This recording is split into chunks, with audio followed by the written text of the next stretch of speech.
Electronic media print media మిత్రులందరికీ కూడా పేరు పేరున నమస్కారాలు తెలియజేస్తా ఉన్నాను.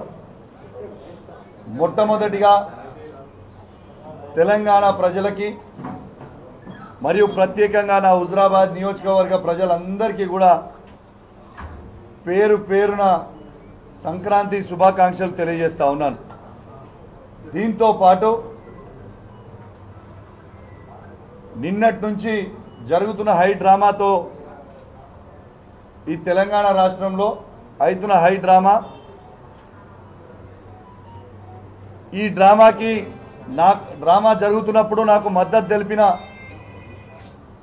గౌరవనీయులు పెద్దలు మా పార్టీ అధ్యక్షుడు కేసీఆర్ గారికి, వర్కింగ్ ప్రెసిడెంట్ కేటీఆర్ గారికి, హరీష్ రావు గారికి, కవిత గారికి మరియు బీఆర్ఎస్ పార్టీ ఎమ్మెల్యేలకి, బీఆర్ఎస్ పార్టీ ఎమ్మెల్సీలకి, బీఆర్ఎస్ పార్టీ ఎంపీలకి మరియు ముఖ్యంగా 60 లక్షల బీఆర్ఎస్ పార్టీ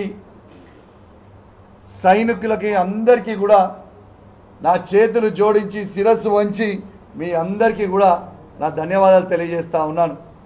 మీ అందరు కూడా నా ఎంబడి ఈ కష్టకాలంలో ఉన్నందుకు కూడా మీ అందరికీ కూడా ధన్యవాదాలు తెలియజేస్తా ఉన్నాను.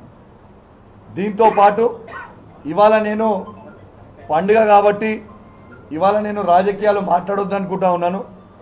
ఖచ్చితంగా రేపు పొద్దున హైదరాబాద్లో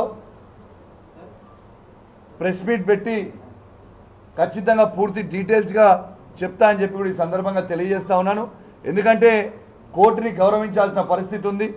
కోర్టు దాంట్లో కండిషన్ ఉంది, కరీంనగర్ టౌన్లో ప్రెస్ మీట్ పెట్టొద్దు అని. కాబట్టి మీ అందరు కూడా అర్థం చేసుకుంటారని కోరుకుంటూ నా చేతులు జోడించి మీ అందరికీ కూడా మరియు ప్రత్యేకంగా నిద్ర లేకుండా ఎలక్ట్రానిక్ మీడియా ప్రింట్ మీడియా మిత్రులందరూ కూడా పాపం నిద్ర లేకుండా రాత్రంతా కూడా కవర్ చేయడానికి మీ అందరు కూడా ఉన్నందుకు మీ అందరికీ కూడా పేరు పేరున నా ధన్యవాదాలు తెలియజేస్తా ఉన్నాను. మరి నా చేతులు జోడించి మరి ధన్యవాదాలు తెలియజేస్తా ఉన్నాను. మీరు సహకరించినందుకు మరొకసారి ధన్యవాదాలు. మరియు ప్రత్యేకంగా ఎలక్ట్రానిక్ మీడియా ప్రింట్ మీడియా మిత్రులందరికీ కూడా పేరు పేరున సంక్రాంతి శుభాకాంక్షలు.